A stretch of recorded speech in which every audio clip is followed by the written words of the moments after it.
Bueno, y vamos buscando en nuestra Biblia Hechos 8 y vamos a estar leyendo desde el versículo 4. Yo voy a pedir, sabéis que yo no soy el pastor, bueno, es obvio, ¿no?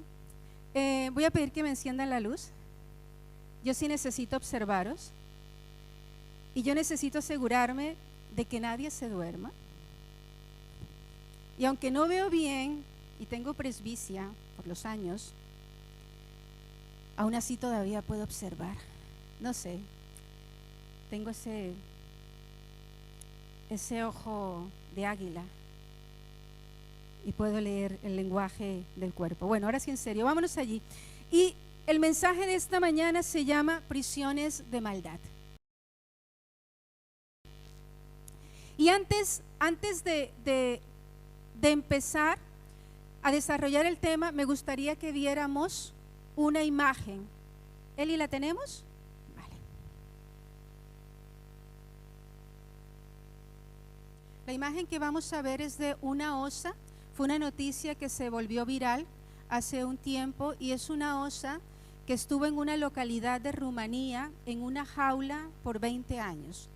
Y luego hubo varios movimientos que ayudaron a que la trasladaran a otro lugar y la llevaron a una zona donde había una parcela, había una piscina, había zonas donde resguardarse. Pero ella estuvo 20 años en una jaula y el resultado de estar allí 20 años en esta jaula es que aunque ella fue puesta en libertad, miremos lo que hacía.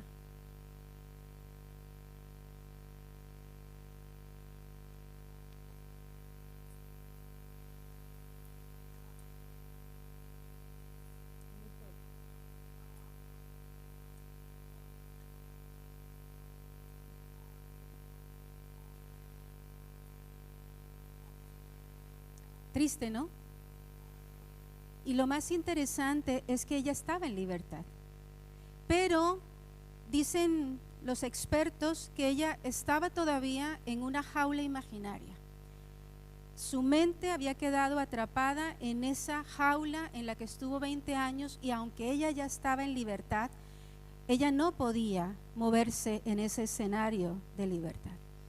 Y a nosotros nos puede pasar como cristianos que aunque hemos sido rescatados por Cristo y aunque Él haya muerto por nosotros y nos haya dado libertad, aún tristemente nosotros podemos seguir estando en prisiones de maldad. Y esas prisiones de maldad nos roban nuestra libertad, nos impiden avanzar y llegar allí donde Dios quiere llevarnos.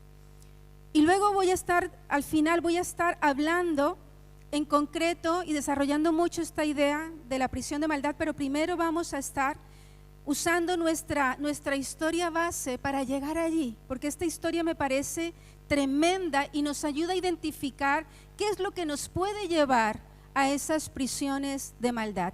Y vamos a ir a Hechos 8 y vamos a leer toda la historia, son bastantes versículos, pero creo que es muy importante poder entender el contexto. Vamos al versículo 4, pero los que fueron esparcidos iban por todas partes anunciando el evangelio. Esteban ha muerto como mártir, la iglesia es esparcida y entonces entramos aquí. Y dice, versículo 5, entonces Felipe, el diácono, no el apóstol, el diácono, descendiendo a la ciudad de Samaria, les predicaba a Cristo. Y la gente unánime escuchaba atenta las cosas que decía Felipe, oyendo y viendo las señales que hacía. Felipe está predicando a Cristo en la ciudad de Samaria y empieza a encontrar este espíritu en la gente, un espíritu dispuesto, un espíritu atento, y ellos están atentos no solamente oyendo el mensaje de salvación, sino que están viendo todas esas señales poderosas que está haciendo Felipe, y sabemos que siempre las señales afirman o confirman al mensajero el mensaje de salvación.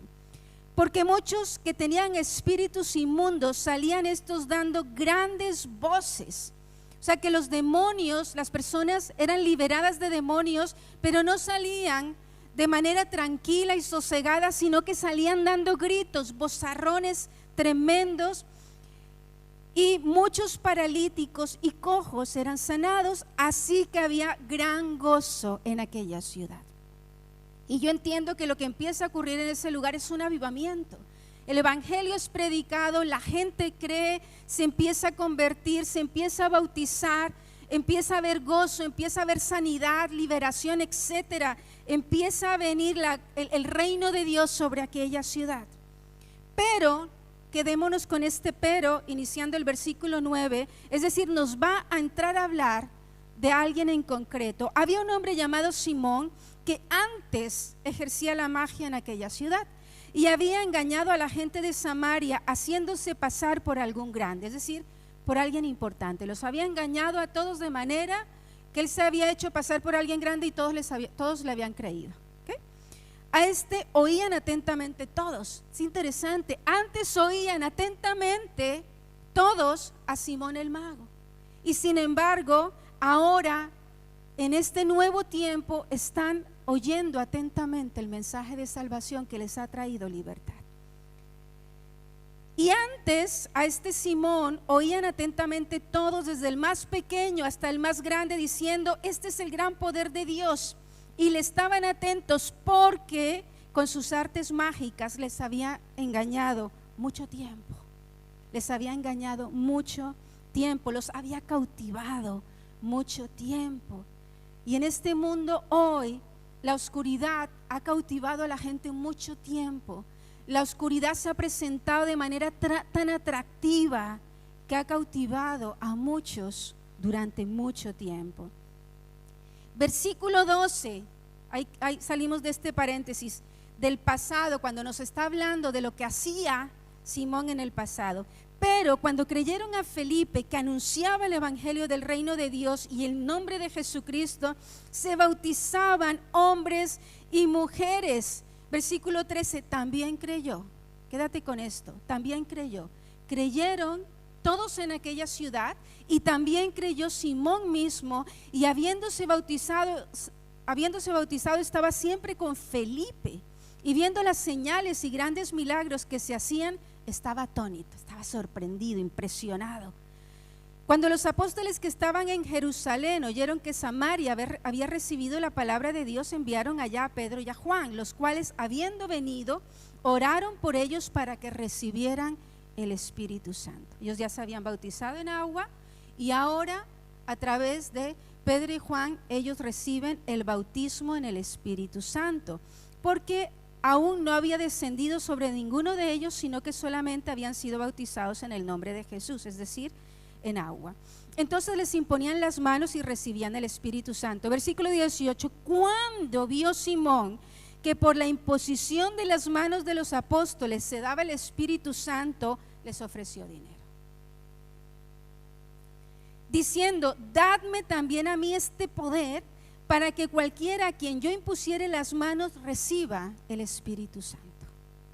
Entonces Pedro le dijo: tu dinero perezca contigo, porque has pensado que el don de Dios se puede obtener con dinero. No tienes tu parte ni suerte en este asunto, porque tu corazón no es recto delante de Dios. Arrepiéntete pues de esta tu maldad y ruega a Dios si quizá te sea perdonado el pensamiento de tu corazón, porque, mirad los dos porques que hay allí, porque en hiel de amargura y en prisión de maldad veo que estás. Respondiendo entonces Simón dijo: rogad vosotros por mí al Señor, para que nada de esto que habéis dicho venga sobre mí. Y vamos a estar viendo de manera especial el versículo 21 y el 22. No tienes tú ni parte ni suerte en este asunto, porque, Simón, la razón por la que no tienes nada que ver en esto es porque tu corazón no es recto delante de Dios. Y lo otro es porque, versículo 23, en hiel de amargura y en prisión de maldad te veo. Así que vamos a ir viendo estas ideas. ¿Qué es una prisión de maldad? Entonces, una prisión de maldad en un sentido espiritual es un lugar en el que nos encontramos o nos podemos encontrar, un lugar donde estamos atrapados, un lugar en el que estamos cautivos, un lugar en donde pareciera que no tenemos opción de libertad. Digo pareciera porque voy a terminar esta predicación mostrándote que sí tenemos una opción. En Cristo tenemos una opción de salir de las cárceles o de las prisiones de maldad. Entonces es una condición espiritual de cautividad. Y hoy quiero decirte algo. Nosotros caemos en una prisión de maldad por voluntad propia. Y tú me vas a decir, además de cautivo tengo yo la culpa. No quiero decir que tienes tú la culpa, pero sí eres responsable. Porque la elección de ir a una prisión de maldad es personal. Nadie te obliga a entrar allí. Nadie puede llevarte allí a menos que tú quieras ir allí. Ahora, hay un camino que nos puede llevar allí. Y fíjate, y yo creo que esta respuesta o este camino lo encontramos en la respuesta que le da Pedro a Simón. Para estar o entrar en una prisión de maldad, tú tienes que tener estas condiciones. La primera de ellas, Pedro le dice a Simón, tú no tienes un corazón recto. Simón, tú no tienes un corazón recto. Y hay teólogos, hay estudiosos que dicen que Simón no era cristiano. Él era un impío. Toda su actitud es porque él no conocía a Dios. Yo creo que no.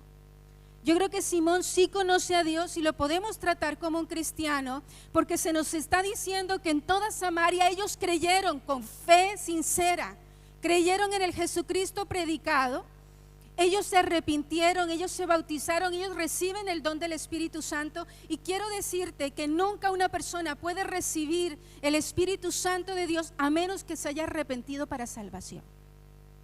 Por tanto, yo pienso que él sí era cristiano. Porque cuando nos dice, también, versículo 13, también creyó Simón mismo, lo está relacionando ese también con la actitud del resto del pueblo que creyó. Así que yo te voy a hablar desde un Simón que es cristiano y que empieza su vida cristiana con un corazón que no es recto delante de Dios.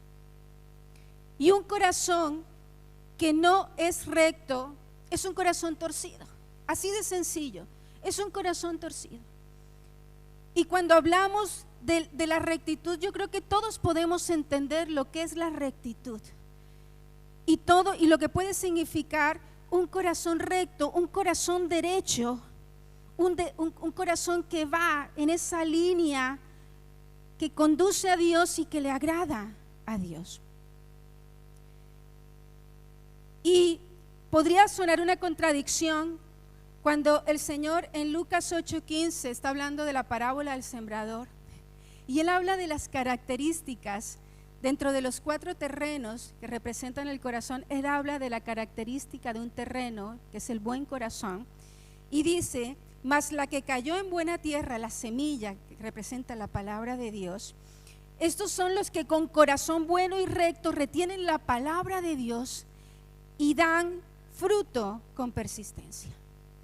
Así que los corazones rectos son aquellos buenos terrenos en los que la palabra de Dios cae y dan, no solamente retienen la palabra, sino que dan buen fruto. Entonces podemos pensar en este caso, y entonces Simón, ¿qué? Para mí el punto está en la disposición. Todos, yo creo que cuando conocemos a Cristo, podemos empezar nuestra vida cristiana sin conocer y saber muchas cosas de lo que a Dios le agrada. El punto es la disposición del corazón. Yo creo que la gente que tiene un corazón torcido, no solamente en el inicio, sino en el avance de su vida cristiana, es porque realmente no se ha dispuesto a agradar a Dios, a conocer a Dios, a amar a Dios, a consagrarse a Dios, a rendirlo todo. Por supuesto, experimentamos el nuevo nacimiento, pero la Biblia nos dice que el nuevo nacimiento no es transformación en el carácter. Necesitamos entrar en una progresión cada día de nuestra vida para parecernos a Jesús. El nuevo nacimiento es un acto espiritual en nuestra vida que nos da poder para vencer el pecado, trae la nueva naturaleza a nuestra vida, nos da vida eterna, nos da comunión con Dios, etcétera. Pero en cuanto a nuestro carácter, es el punto de inicio. Es lo que se llama la madurez cristiana, que es lo que hemos estado viendo los miércoles. ¿Qué tan dispuestos estamos cuando empieza nuestra vida cristiana para realmente rendirnos a Dios? No sabemos cuánto tiempo estuvo Simón allá al lado de Felipe. Esto lo leemos aquí, pensamos que cada versículo es que eso fue un día. Pero Felipe, Simón pudo estar al lado de Felipe meses antes de que ocurriera esta escena. Así que pudo ser que él estuvo con un corazón torcido, no rendido, durante meses de su inicio en la vida de fe. Por eso creo que es tan importante no tanto tus inicios, sino tu desarrollo y tu final. La rectitud nos habla, yo creo, que del fundamento más profundo. La rectitud nos habla de los cimientos. Y yo creo que en nuestra vida cristiana esa debe ser la esencia, la rectitud. La rectitud. Hay un programa que a mí me encanta, porque el otro día lo hablaba con mi marido y nos reíamos. Yo estoy en la época donde cuando yo tengo un tiempo libre, me encanta ver documentales. Oh, interesantísimos, me veo de todo. Y ahora hay un programa que me apasiona, que son los grandes errores de ingeniería. ¿Lo habéis visto algunos? En edificaciones importantes. Y este ingeniero va allí y detecta cuáles han sido las causas de por qué se ha torcido el edificio, por qué se ha torcido el puente, etcétera. Y prácticamente todas las veces tiene que ver con el fundamento. Se hablan de errores estructurales, algo que ha empezado mal desde la base, desde el cimiento. Por eso cuando hablamos de rectitud, hablamos de la esencia del fundamento, y como cristianos necesitamos entender que el fundamento tiene que empezar bien. Puede que al principio haya cosas que no entendamos, pero tenemos que esforzarnos por aprender pronto para ir poniendo el fundamento correcto. La rectitud nos habla de amar a Dios y amar sus mandamientos. Amar a Dios y amar sus mandamientos. Salmo 119:7 dice: te alabaré con rectitud de corazón cuando aprendiere tus justos juicios. Te alabaré con rectitud de corazón, viviré con rectitud de corazón, haré todo con rectitud de corazón cuando aprendiere tus justos juicios. Y el Salmo 119 está completamente enfocado en las delicias de la palabra de Dios, la excelencia de la palabra de Dios. Son 176 versículos que hablan de la palabra de Dios y mencionan muchos términos relacionados con la palabra de Dios. Tus justos juicios son unos de ellos. Y aquí el salmista está entendiendo el deleite de amar esos justos juicios, de amar la palabra, de amar los mandamientos. Necesitamos entender que tenemos que amar a Dios. Tenemos que amar a Dios, como nos dice Marcos 12:30 al 31, y amarás al Señor tu Dios con todo tu corazón y con toda tu alma y con toda tu mente y con todas tus fuerzas. Este es el principal mandamiento.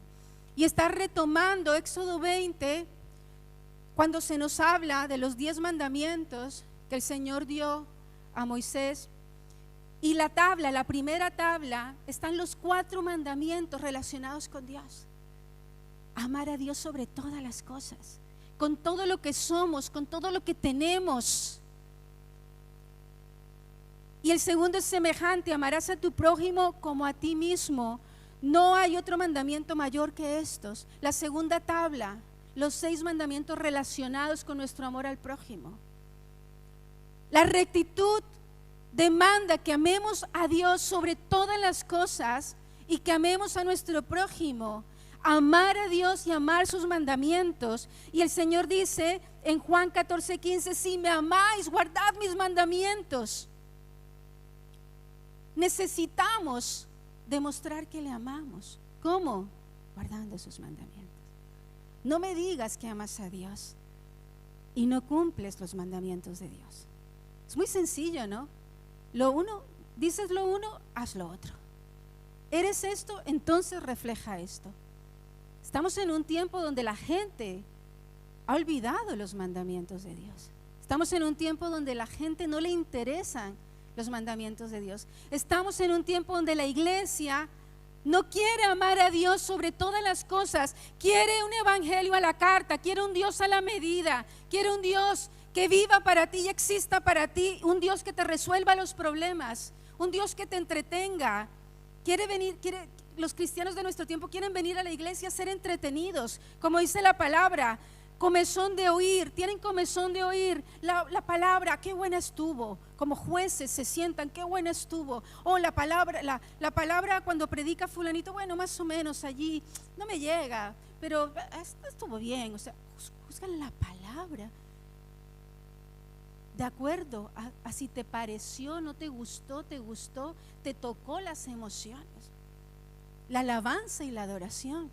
La alabanza y la adoración no es para ti, es para Dios. Entonces vienes aquí a la alabanza y a la adoración. Hoy estuve entretenida, ay no me aburrió. Hoy estaba que me dormía en la adoración. Uy, Lau, cuando empieza a ministrar se hace eterno.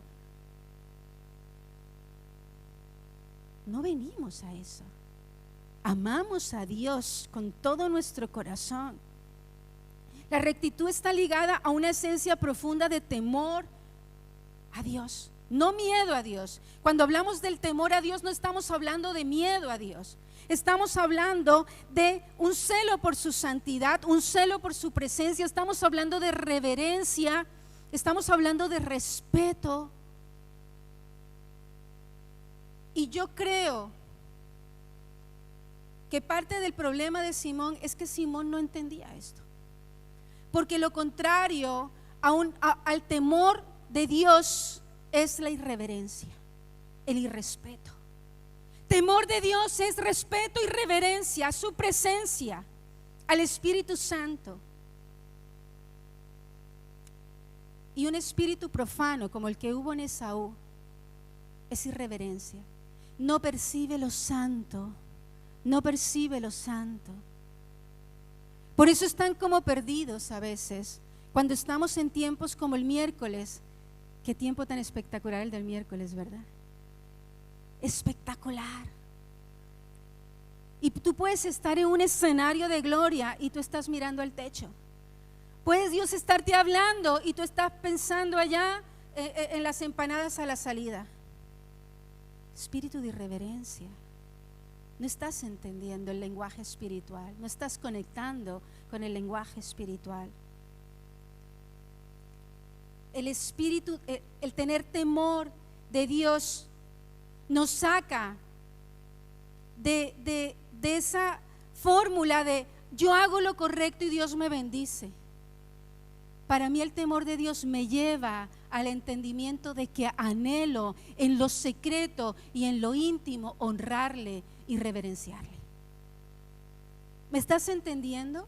Estoy yendo a un nivel mayor, más profundo. La rectitud se relaciona con esto, un nivel mayor, más profundo. Allí, en lo secreto, en lo íntimo, en el fundamento, allí hay temor de Dios. No me importa quién me ve, quién no me ve. No hago las cosas a escondidas que están mal y deshonran a Dios. No, cuando estoy a solas, a escondidas, yo sé que ahí está Dios. Por eso decía el salmista en el Salmo 51:6, he aquí tú amas la verdad en lo íntimo y en lo secreto me has hecho comprender sabiduría. En lo íntimo, en lo secreto, allí está Dios observándote. El temor de Dios me hace entender que allí está Dios. Allí está Dios que conoce mis pensamientos, mis sentimientos. Allí está Dios, por eso le honro con todo. Salgo de esta idea de Dios me bendice si hago lo que le agrada.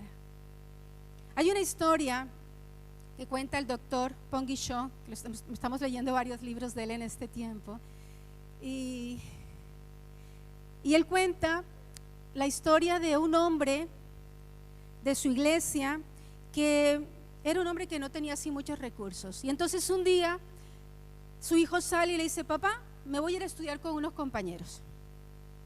Resulta que van pasando las horas y el hijo no llega a casa.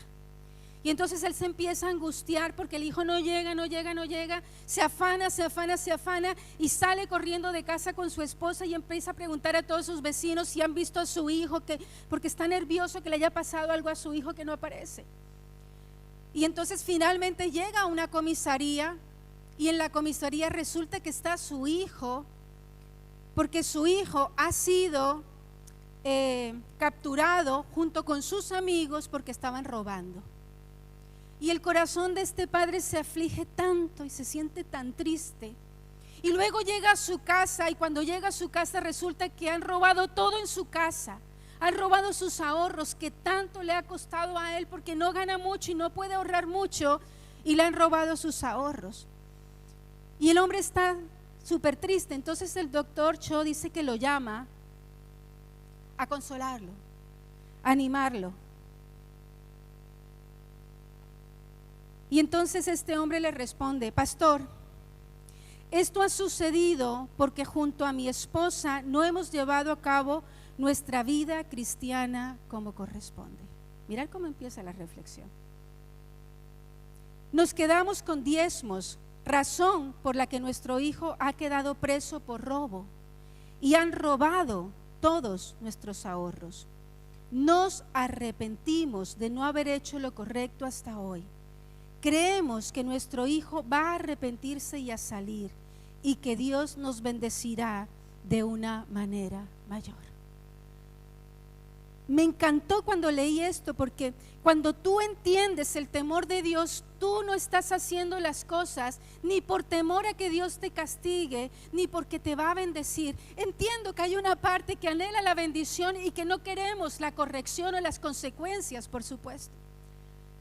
Pero entramos a un punto donde hacemos lo que a Dios le agrada porque amamos a Dios. Esa es la rectitud en lo secreto, en lo íntimo. Cuando Dios te dice: quiero que me des esto, quiero que me des este tiempo. Cuando nos comprometemos a orar y decimos: vamos a orar 1 hora, o vamos a orar media hora, o vamos a ayunar, necesitamos en lo secreto comprometernos con nuestra palabra. Hoy en día la palabra de las personas no vale. La palabra de los cristianos tristemente no vale. Sabemos a veces de memoria la palabra, que tú sí sea sí, tú no sea no, pero luego cuando llega el momento de practicarla, somos tibios. La rectitud. Simón no tenía un corazón recto. ¿Cómo lo manifiesta? Quiero decirte que un corazón que no es recto, que es corrupto, eso se ve, eso se ve. Los espirituales van a ver cuando tu corazón no está bien, no para juzgarte, porque un espiritual no juzga. Un espiritual sabe que el que juzga es Dios. Pero un espiritual va a ver cuando tú en tu vida hay algo corrupto. Cuando tú antes hacías y ya no haces. Cuando antes hablabas y ya no hablas de Dios. Cuando perdiste algo en el camino. El corazón que no es recto puede que haya empezado recto y se haya torcido en el camino. Simón, y no sé si logras verlo aquí, él con toda naturalidad le dice a Pedro: Pedro, dame eso, yo te lo compro. O sea, él no pensaba que estaba diciendo nada malo, supongo yo. Pero Pedro lo detecta inmediatamente.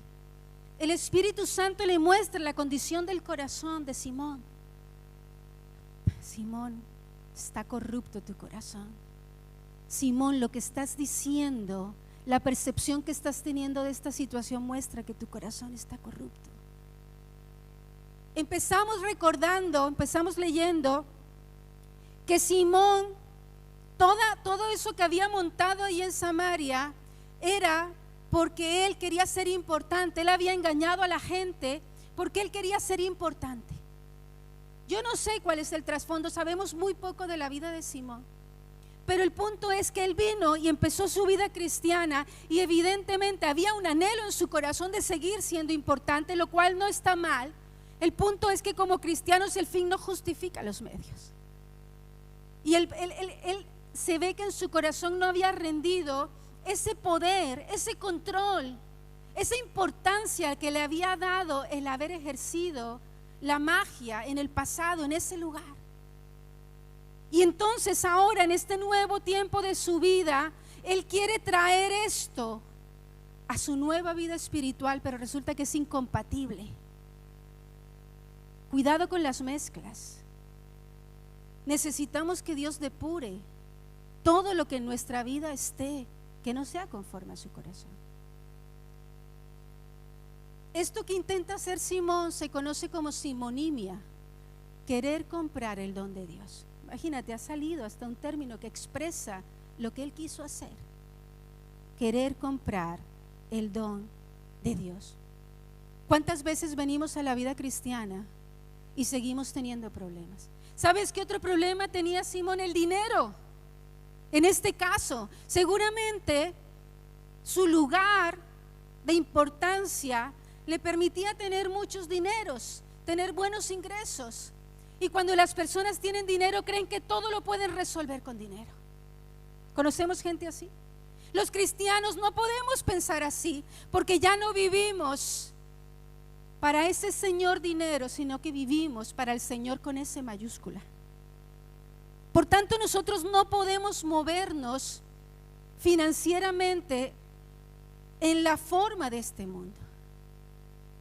Tú puedes, como Simón, intentar usar tu dinero para lo que Dios desaprueba, o puedes usar tu dinero para lo que Dios te pide, para lo que Dios te demanda. Solamente hay que ir a la Biblia y vamos a encontrar todo aquello a lo que Dios nos llama a invertir nuestro dinero. Me gusta la respuesta de Simón, porque cuando Simón responde aquí, que bueno, dice Matthew Henry que es la contrición del patibulista, es decir, el arrepentimiento de aquel que están a punto de llevarlo al paredón para fusilarlo, ¿no? Ay, no, por favor, rogar por mí para que esto no me pase. Los que dicen que él no era cristiano, dicen que él debió haber dicho, orar por mí para que yo me pueda arrepentir. No, lo que dice es, oren por mí para que esto que tú estás diciendo, este mal no venga sobre mí. Sin embargo, creo que a veces es bueno tener miedo de las consecuencias del pecado, porque creo que eso nos puede guardar, nos puede proteger. Deuteronomio 29:19 dice, y está hablando de los corazones duros, dice, y suceda que al oír las palabras de esta maldición, él se bendiga en su corazón diciendo, tendré paz aunque ande en la dureza de mi corazón. Tendré paz aunque ande en la maldad de mi corazón.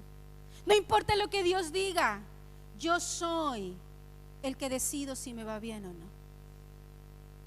Cuánta humildad nos falta para entender quién es Dios, para entender que necesitamos someternos completamente a su señorío. Punto 2. Otro motivo por el cual puedes entrar en una prisión de maldad es cuando estás en hiel de amargura. Voy a ir rápido porque se me ha ido el tiempo. Cuando estás en hiel de amargura. Y esta idea hiel de amargura es como si dijéramos, repitiéramos la misma idea. Es como decir, estás en amargura concentrada, estás en una amargura intensa. La amargura es una forma de depresión donde la persona se enfoca negativamente en el mundo exterior pensando que ha sido tratada injustamente. Es una herida del alma, la amargura.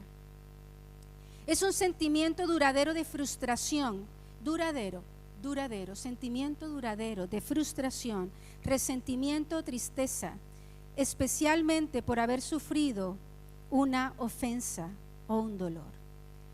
La amargura viene tras una herida, un golpe que recibimos de alguien. Alguien nos hiere, alguien nos ofende, alguien nos lastima. Yo quiero decirte, puede ser un alguien o puede ser un algo.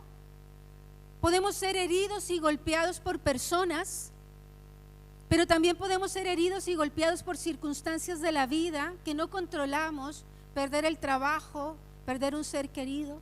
Son cosas que no controlamos y podemos ser heridos por esto. Podemos ser heridos, sentirnos heridos por Dios, defraudados por Dios cuando esperábamos que Dios hiciera algo y no lo hizo. La fe herida, la fe golpeada. Y estas decepciones mal enfocadas pueden traer esta amargura a nuestro corazón. Yo no sé si sabéis, algunas personas lo saben, el jueves antepasado mi papá murió de COVID. Y yo he hablado pocas veces o muchas veces de mi papá. Y recuerdo que estaba comiendo con Noé de cumpleaños, que me invitó, y justo recibí la llamada de mi mamá diciéndome que mi papá había muerto. Habíamos estado orando por él, había estado enfermo, entró en planta, creo que duró 10 días, luego estuvo en la UCI y el domingo que nosotros no estuvimos aquí, mi mamá me dijo que el reporte que habían dado era que ya tenía, sus pulmones estaban mal, prácticamente sus pulmones habían muerto y que era algo irreversible, o sea que era cuestión de tiempo que muriera. Y yo recuerdo pues cómo viví toda la situación. Ayer hablaba con mi esposo de eso, de cómo la paternidad de Dios a mí me llenó tanto que en realidad, aunque yo amaba a mi papá, porque por supuesto lo amaba, ese sentimiento de pérdida no fue tan fuerte en mí.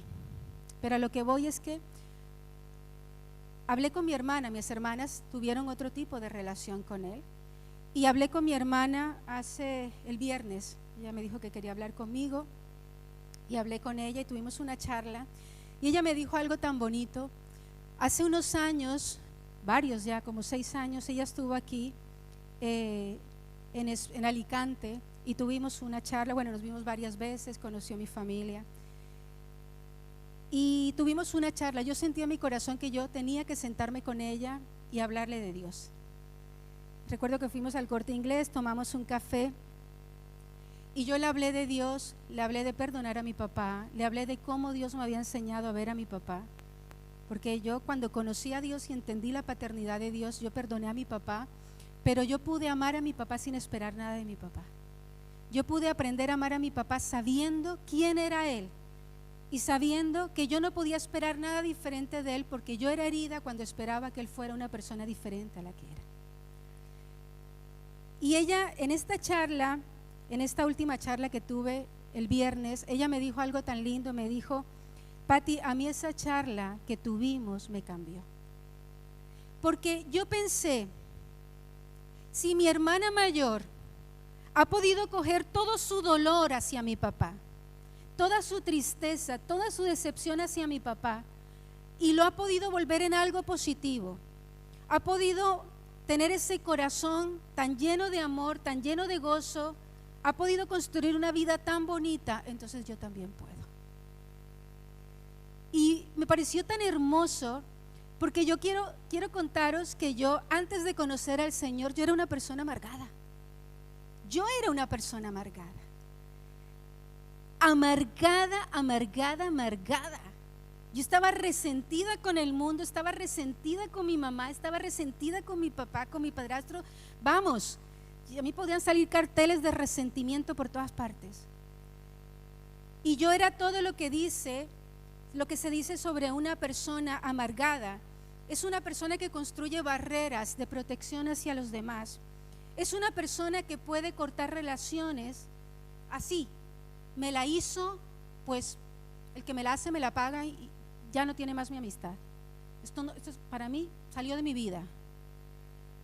Nos lleva a estar prevenidos con los demás. La persona amargada siempre se está quejando, siempre es negativa, todo lo ve oscuro. Todo es lo peor. Su lenguaje siempre es queja. siempre está viendo todo de manera negativa, suelen ser muy duros y muy críticos con los demás. Siempre están criticando la puntilla, siempre están atacando. No te van a decir nunca nada bueno porque siempre te van a decir algo malo. Esa era yo. Están constantemente enojados. Yo estaba enojada todo el tiempo. Estaba enfadada. A mí me hablaban a veces, Pati, ¿qué? No, nada. Estás todo el tiempo iracundo. Volátiles, porque pronto y te ríes y luego puedes estar toda la tarde mal. Suelen ser ofensivos con los demás y les gusta hacerles sentir mal. Yo era así. A veces cuando alguien me caía mal, me sentía feliz cuando le pasaban cosas malas. Algunos están diciendo, yo todavía soy así. Yo era una persona infeliz. Y sabéis que estaba tratando de hacer memoria porque no me acuerdo. O sea, me ha tocado hacer un ejercicio mental de memoria para recordar cómo era yo, porque Jesús me cambió de tal manera que no me acuerdo de esa amargura, de esa hiel de amargura que había en mi corazón. No la recuerdo, porque el Señor transformó todo eso en gozo, en paz, en reconciliación con Él. Mi hermana pudo haberse sentado conmigo y pudimos haber compartido amarguras. Mi papá me hizo, no, espérate, cuento la que me hizo a mí. No, la que me hizo a mí es peor. Y estamos como ¿sabes? Como mostrando heridas de guerra. ¿Quién las tiene? ¿Quién tiene más?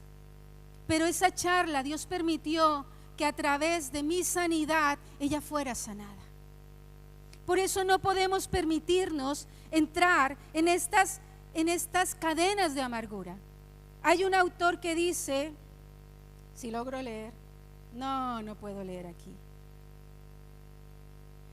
Sí, llevar una vida amargada lo puede cualquiera, pero amargarse la vida a propósito es un arte que se aprende, lo dijo algún sabio. La amargura nos puede afectar espiritualmente, nos puede afectar almáticamente y nos puede afectar físicamente. Hay enfermedades producidas por la amargura, físicas. El estrés es una de ellas. Y esto no lo digo yo, lo dicen los médicos. Ahora, yo quiero decirte que siempre que nosotros somos ofendidos, heridos, en nosotros se genera una encrucijada. ¿Te acuerdas que te dije que las personas podían estar en las cárceles por voluntad propia? Siempre que tú eres ofendido hay una encrucijada en nuestras vidas como cristianos. Tú puedes responder a la manera de Dios o puedes responder a la manera de tu carne y de tu maldad. Y conforme a la elección que tomes, que es tu responsabilidad, tú vas a ver un camino u otro camino.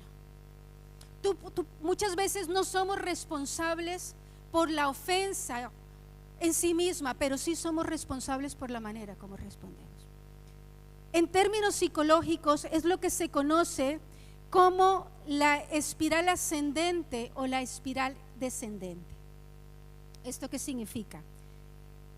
Cuando somos heridos, cuando hay una situación que nos lastima y que nos hiere, entonces dependiendo de cómo tú respondas, si tú respondes de manera positiva, conforme a la palabra, de manera saludable, es la espiral ascendente.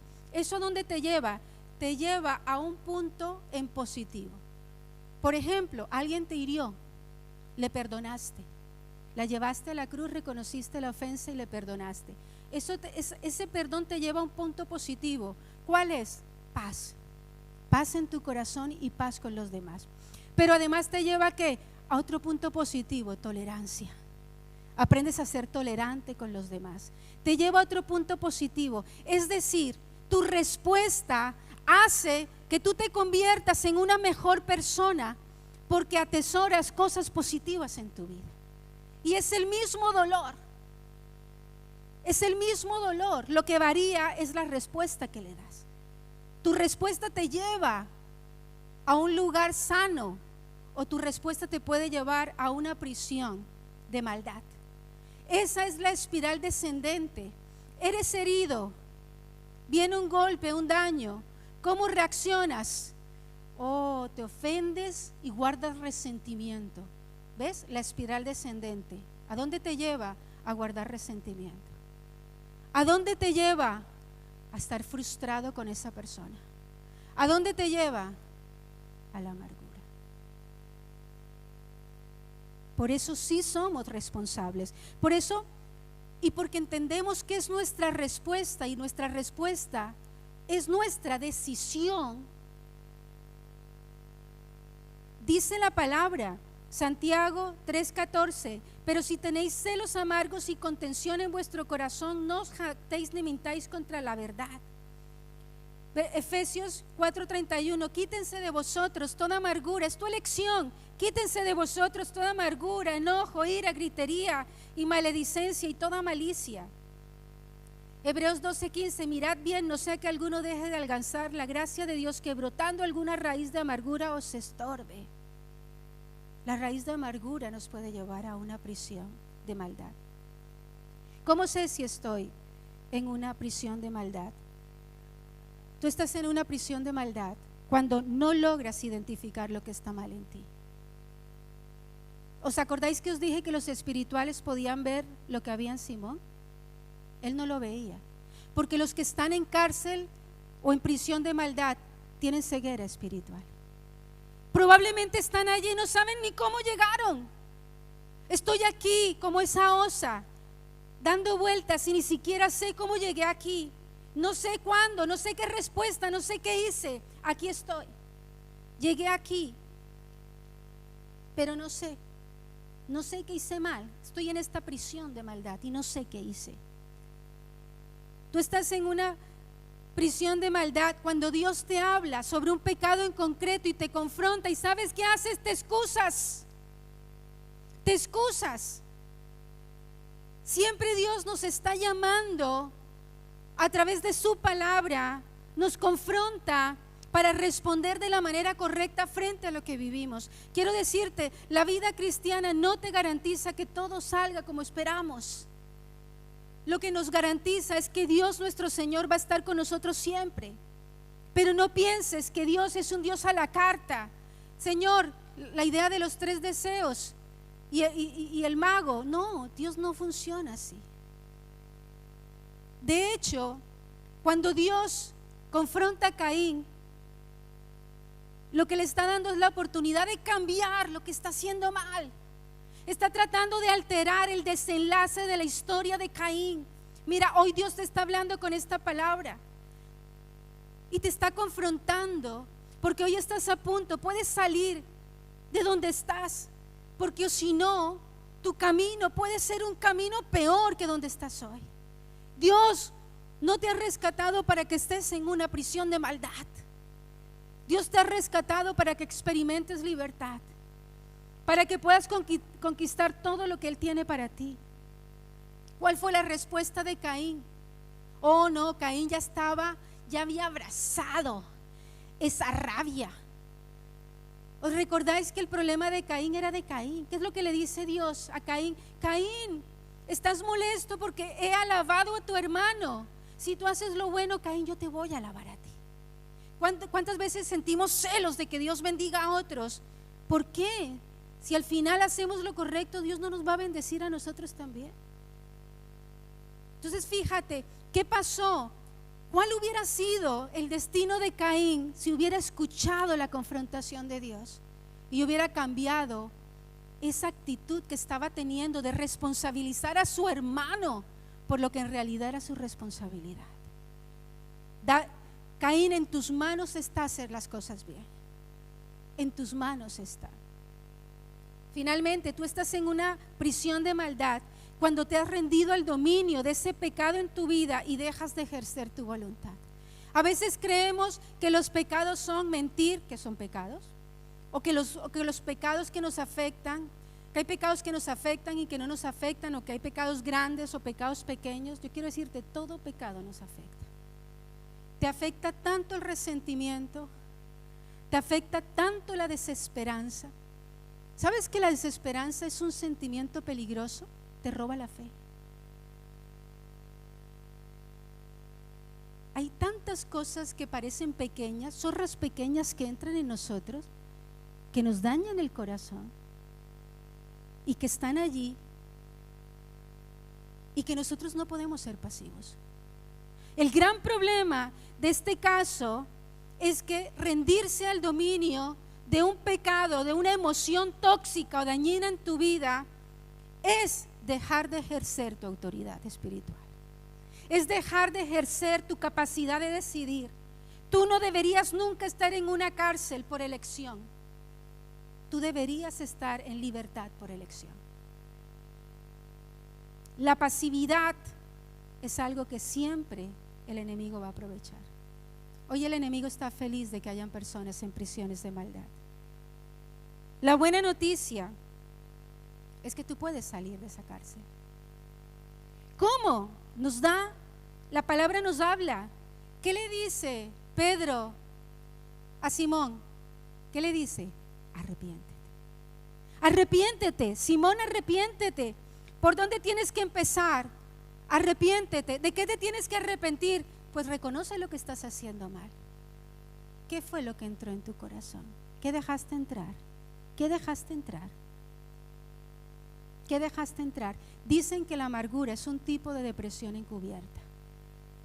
¿Qué dejamos entrar? Nos victimizamos, pero hoy necesitas entender que es tu responsabilidad. ¿Qué dejaste entrar? ¿Qué no respondiste? ¿En qué no respondiste conforme a la palabra?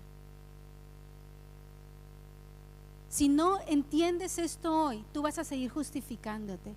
Mira, yo he escuchado personas que no sirven a Dios porque alguien les hirió. He escuchado a personas que no caminan con Dios como si le hicieran la rabieta. Pues Señor, si tú no me haces esto, entonces pues yo ya no vuelvo a la iglesia.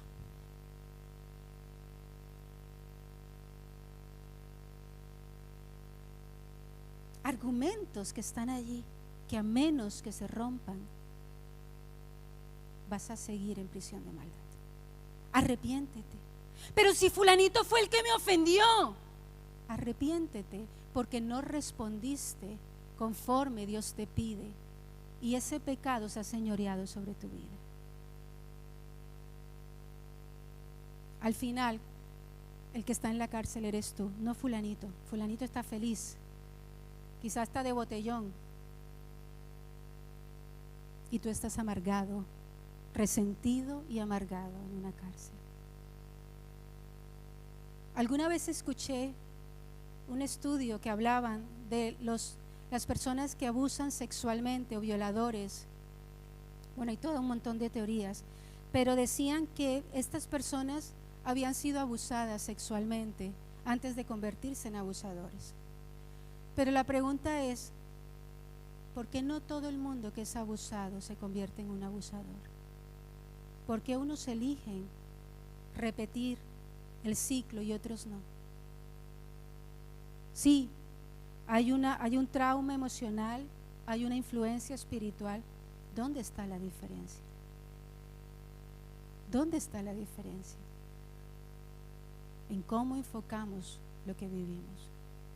Arrepiéntete, llama por nombre a tu pecado y arrepiéntete. Esto tiene que ver con mirar tu propio corazón. Segundo, clama al Señor, tiene que ver con mirar el corazón de Dios. Me encanta este pasaje, lo tenía en mi corazón para esta prédica.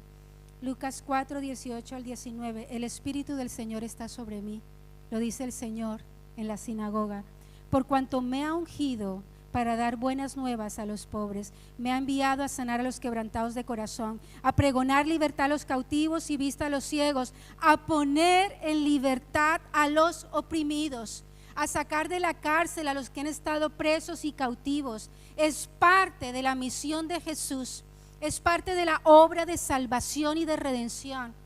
Nadie tiene hoy que estar en cárcel, nadie tiene hoy que estar en prisión, porque Él ha abierto las cárceles. Y no podemos ser como la osa, que teniendo libertad seguimos atrapados en la cárcel.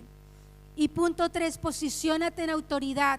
Mira, tienes que mirar tu corazón, tienes que mirar a Dios, pero también tienes que mirar a Satanás y tomar autoridad y decirle en el nombre de Jesús, te quito el derecho que te he dado sobre mi vida, que has tenido hasta ahora porque no he ejercido mi voluntad, te lo quito en el nombre de Jesús. Mira, haciendo estas 3 cosas, hoy va a haber libertad. Ponte de pie.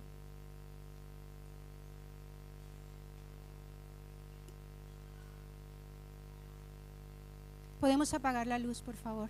Cierra tus ojos allí donde estás. Cierra tus ojos. Cierra tus ojos. Cierra tus ojos. El Señor había preparado este tiempo para ti. El Señor había preparado esta palabra para ti. Quizá hay áreas en tu vida que están en prisión de maldad. Obsérvate hoy. Obsérvate hoy. Pídele al Espíritu Santo de Dios que te revele. Sé humilde y busca personas ante las que te expongas, que te puedan decir lo que está mal en tu corazón. No para juzgarte, sino en amor para corregirte.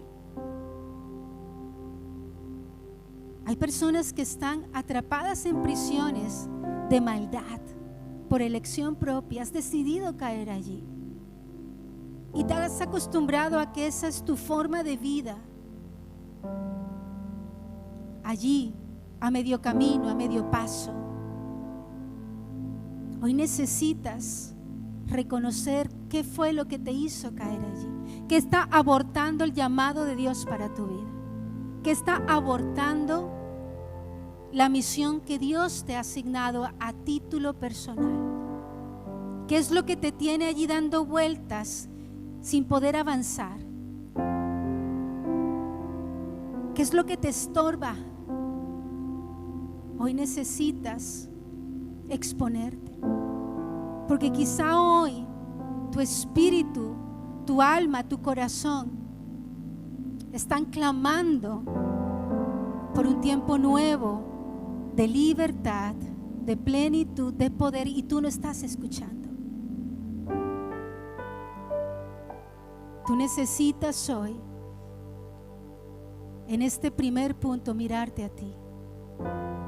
Reconoce tu responsabilidad. Deja de mirar al de al lado, deja de mirar al que te hizo, deja de justificarte en tus rabietas espirituales, deja de justificarte en tu dureza, deja de justificarte en tus malas formas, deja de justificarte en tu negativismo, deja de justificarte,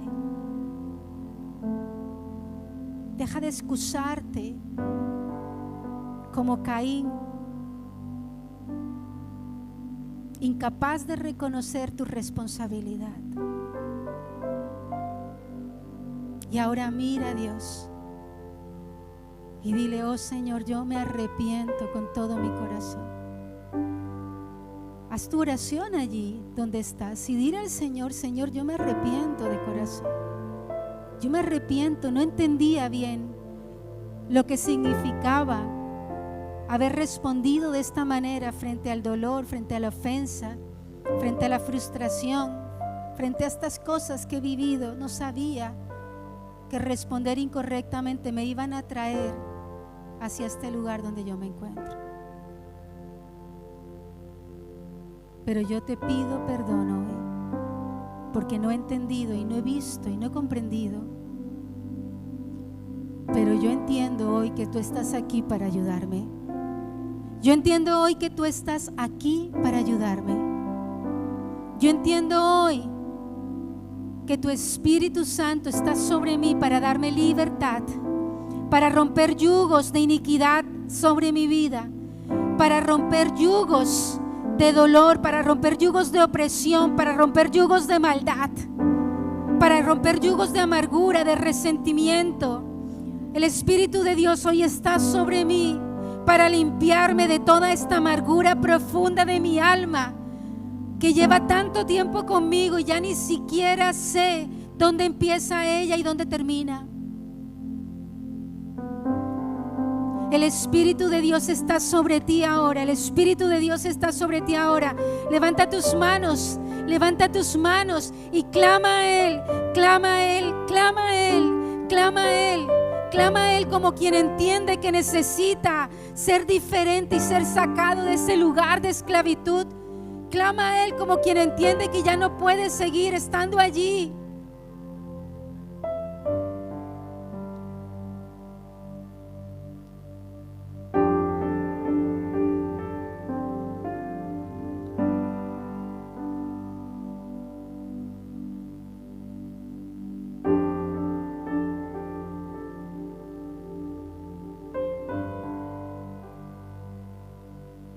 Y ahora en el nombre de Jesús, allí donde estás, posiciónate en tu autoridad como hijo de Dios. Y en el nombre de Jesús, en el nombre de Jesús tomamos autoridad espiritual.